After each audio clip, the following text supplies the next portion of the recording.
Maharashtra superfast news चॅनलमध्ये आपले सहर्ष स्वागत आहे। खास सत्याची थार लेखणीची महाराष्ट्रातील ताज्या आणि वेगवान बातम्या पाहण्यासाठी आपल्या हक्काचे चॅनल शेअर करा, लाईक करा आणि सबस्क्राईब करा। धन्यवाद। संक्रांतीचा सण ठरला काळ। पतंग उडवताना लाकडाचा ओंडका अंगावर पडून 10 वर्षीय चिमुकल्याचा करुण अंत।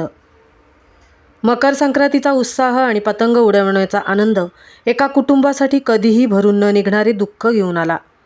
कोल्हापूर तालुक्यातील आजरा येथे पतंग उडवताना झालेल्या एका भीषण अपघातात 10 वर्षीय आदर्श संजय पवार या बालकाचा दुर्दैवी मृत्यू झाला। संक्रांतीच्या दिवशी घडलेल्या या घटनेमुळे परिसरात शोककळा पसरली असून आदर्शच्या पालकांवर दुःखाचा डोंगर कोसळला।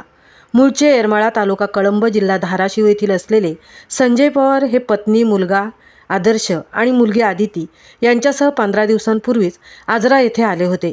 लोखंडी खुर्पी व अन्य साहित्य तयार करण्याच्या कामासाठी ते आपले सासरे आणि मेहुण्यासोबत स्थलांतरित झाले होते।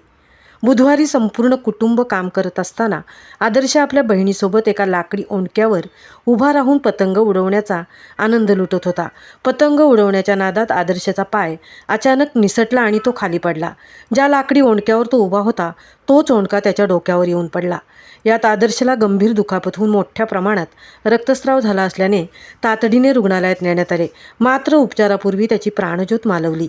पोटाची खळगी भरण्यासाठी हाताला काम मिळावे म्हणून शेकडो मैल लांब आलेल्या या कष्टकरी कुटुंबाचा आधार असलेला हा आदर्श अर्ध्यावरच सोडून जाईल असे कुणालाही वाटले नव्हते।